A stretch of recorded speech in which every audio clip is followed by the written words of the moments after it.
Whoa. Well, hey, hello. Hold on a second here. Gotta get some background music, you know? Well, anyway, it's August 13th, 1981, and that date has been drilled into my mind forever because I enlisted in the service today. I got sworn in, passed my physical the whole bit, and I leave November 20th. So it's weird. I'll read to you the thing that they gave me about my job. What it's going to be. I wanted telecommunications, and that's computers, and there was no openings up till June, and they weren't sure about after that, so...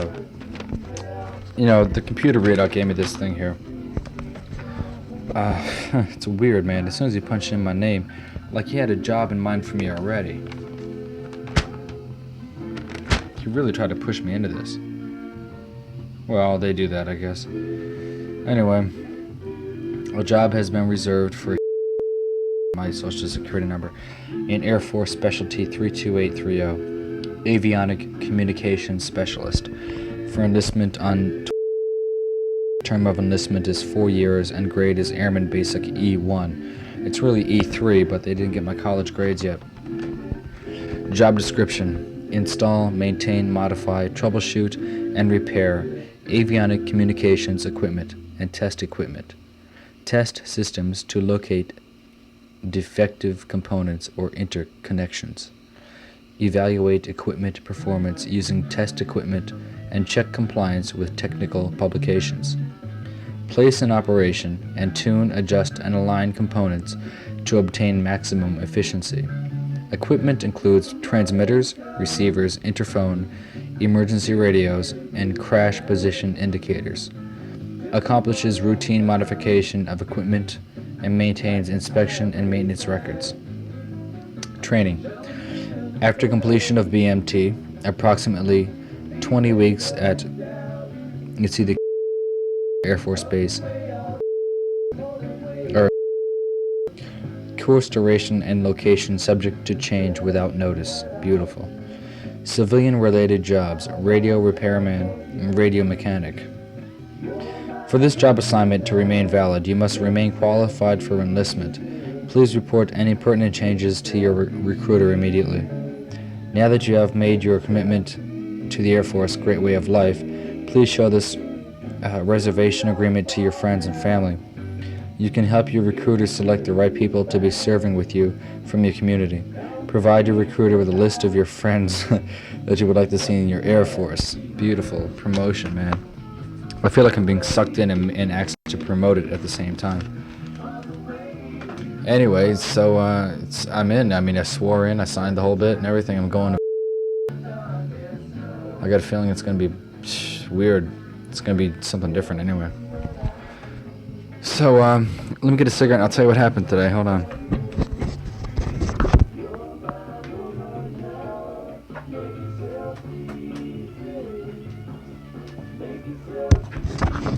I've got to find my cigarettes. I'll turn you off. Hold on a minute here. Okay. Hold on for a second. Okay, first thing, I had to wake up at 4:30 this morning. I went to sleep at about, I woke up late. I don't know, 12 o'clock yesterday. Then I was reading all day, because I didn't have any job. So I took a nap about 6, woke up at 8. And I couldn't get to sleep again until about 2 in the morning. 1 or 2 in the morning. And woke up at 4:30. Went to and got my train to it's a free pass. My recruiter gave it to me. Free train ticket.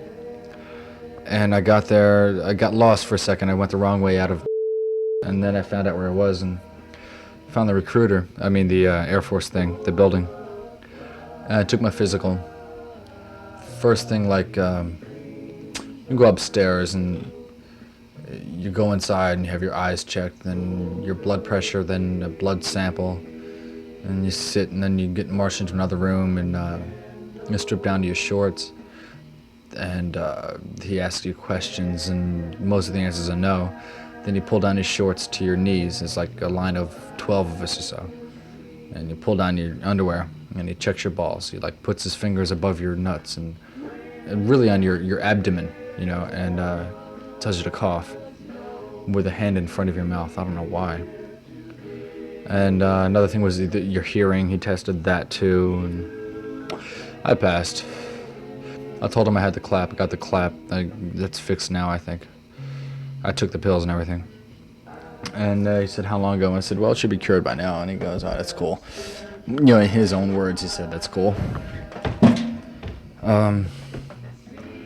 There's a lot of waiting, especially for job placement. There was so much waiting for that. I wonder, was that bullshit or what? Because I wanted telecommunications, you know, and they said there's no openings until past June. And this one thing, he went back to it, and he kept on saying, this is what you should do, and what's wrong with it. Very high pressure. So I took it. What the fuck? You know, electronics. So, you know, in the service, what the fuck does it matter, right? I mean, you're in the service. I mean, you're doing the job. They're paying you. Doesn't matter so much. When you're out, that's a different story. So I'm thinking now, maybe I better get a degree in something while I'm in. But like, I have 2 years of college behind me in speech, communications, and theater, which is not a very worthwhile field to go into. And it's really kind of late to change my major. You know, it'd take more semesters. I think I'll stay with communications. Maybe get a degree. So I go down to Texas. Then after that I go to Mississippi.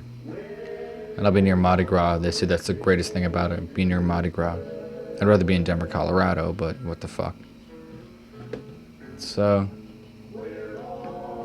I'm in. I mean, you know, a month ago I was so against military service, it was pathetic, and now I'm in because there's nothing else.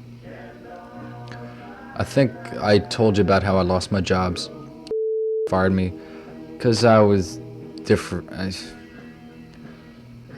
I got tired, you know, of the job and the bosses. I got tired of the bosses and the rigmarole, and I started not caring, and that's why they fired me, really, because I didn't care anymore, and I was fucking up.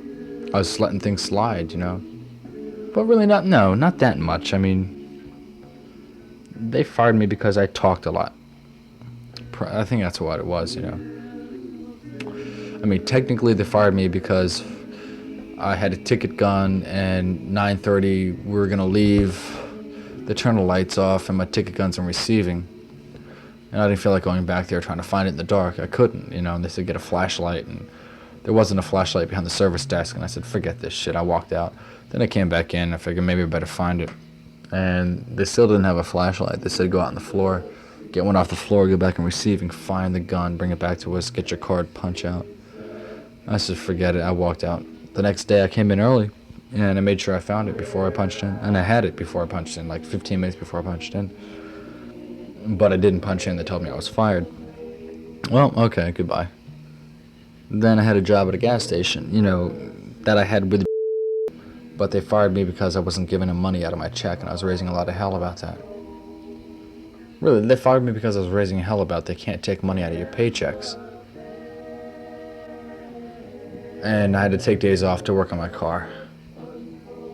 See, that's, I think, really the major thing about both jobs where I got fired. I took days off to work on my car, and they fucking fired me, both of them.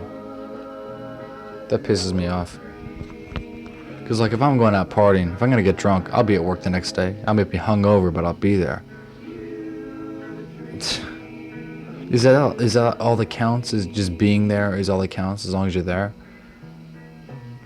Yeah, I think so. Because I only call in sick when I can't make it for a good reason. Now, if I'm happy that I can't make it, that's beside the point. If I can't make it, I can't make it. But I don't just call in sick because I have a hangover. Hey, good song. So anyway. So I'm going, you know, I'm like, right now I'm government property.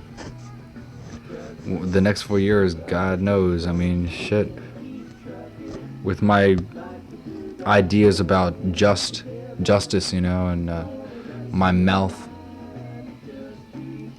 I don't know, it's weird. I try to figure things out. My grandmother says you should go right to your boss and explain it to him. and not talk to your employees, you know. But shit, that's the way I do it. I just spread the word among them and raise hell that way and get something done because the employees know the bullshit already. I don't know. So anyway, so I'm in, you know.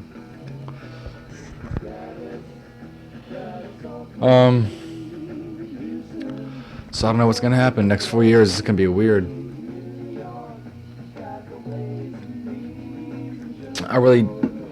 I can't see myself lasting in the service as a career.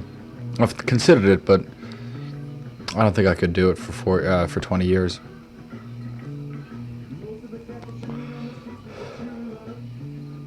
Most of the time I'm sitting and crying at home. One of these days that I gotta get going. Down to the look all alone, yeah. Man, you turn on me, got to play your hand. Worth it I am.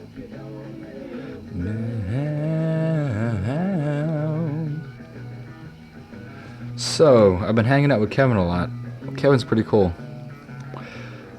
And I'm really tired. And I'm trying to get drunk and I just don't have the energy to do it. I got a 6-pack of Killers in my car and I've had 4 and I'm working on the 5th and I got another one in the fridge and I don't think I'll finish them. So I just thought I'd make an entry. Because I figured it's a monumental event, I'm going into the service. And I like to delve into myself when I'm making these recordings, but it doesn't come out. So I could be thinking, you know, I'll be with somebody or doing something and I'll think of a thought that I'd really like to record. But then I can sit down and record and that thought isn't there anymore. And then I thought maybe, even though the same thought isn't there, you know, I'm still the same kind of a thinking person, and even though it's not the exact same thought I had before, you know, that feeling I'm trying to emit is coming through on the tapes. Just through my doing them, you know, just through recording them, that feeling comes through because it's part of me. Maybe those important things I think of when I'm not recording, they sort of come through anyway while I'm making these tapes.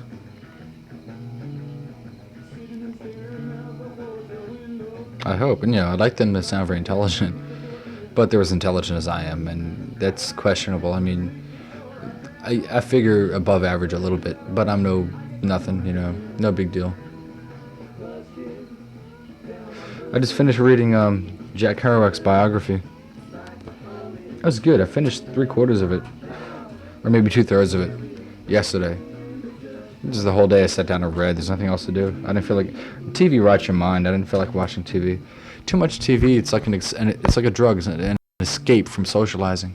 After a while, you start looking at sitcoms and thinking that, you know, your life isn't like that, and therefore you're fucked up because you're not the Brady Bunch or the Waltons.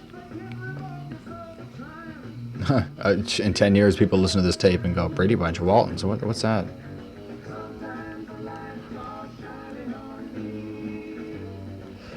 So, fuck, everybody's happy that I'm going in. I guess I am too. At least I'll be traveling anyway, get out of this place. My parents, they're really fucked up. Like my mother, when I ask her a question, she never answers me. She'll either be silent or answer me with another question. She pisses me off.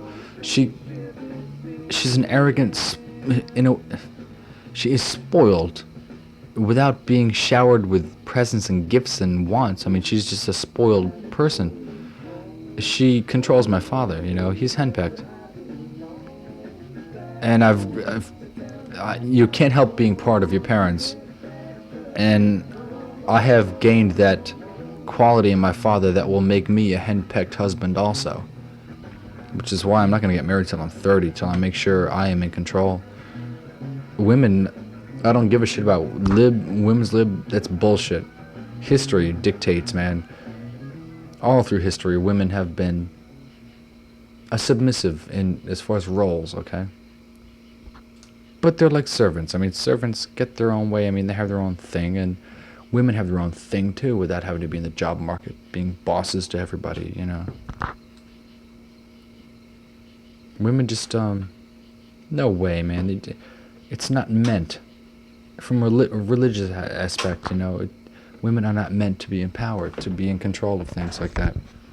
Men, I mean, hereditary, just the way it is. And I think that weak men tend towards the homosexual side. And intelligent men, who are often weak in certain ways, and naive, and women, effeminate, you know, it proves the point that women are more evolved than men are. They're higher up on the evolutionary ladder and more intelligent than men. I believe that. But they're still women. They're in their role. They're the weaker of the sex. I mean, they're not the aggressor. They're not the controllers. And they try to be, and it's gonna fuck things up. It's happening already. I mean, this whole everything is screwed up.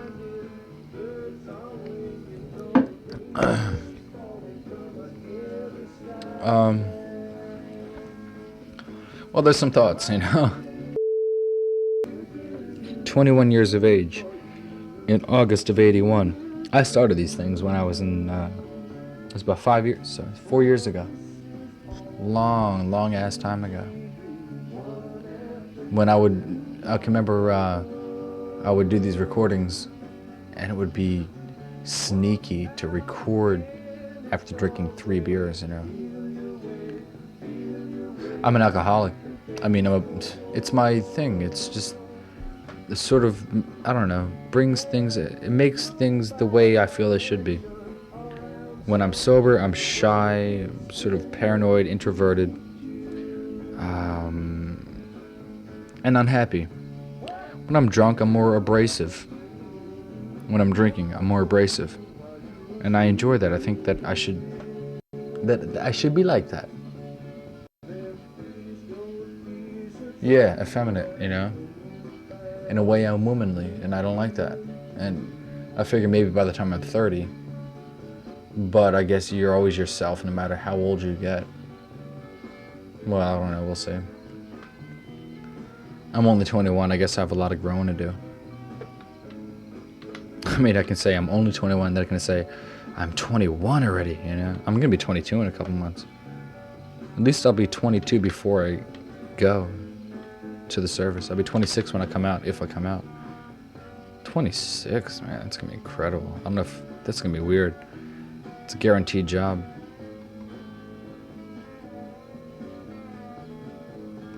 I still think that the drug I favor above all else, that makes me feel and behave the way that I would like to be all the time, is amphetamines, is speed.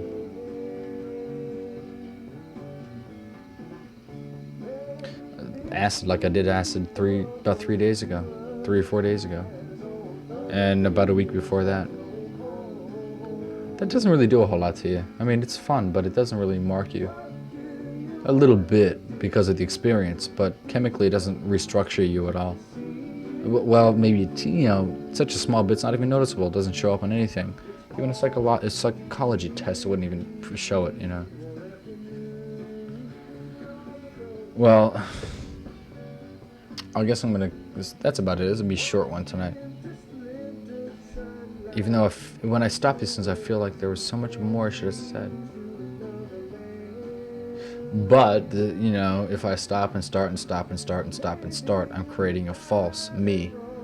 I'm creating a me phony through pauses of the tape recorder machine. I can only really present myself through straight through speech and then stop, and the next day start, or whenever, start another thing. So later.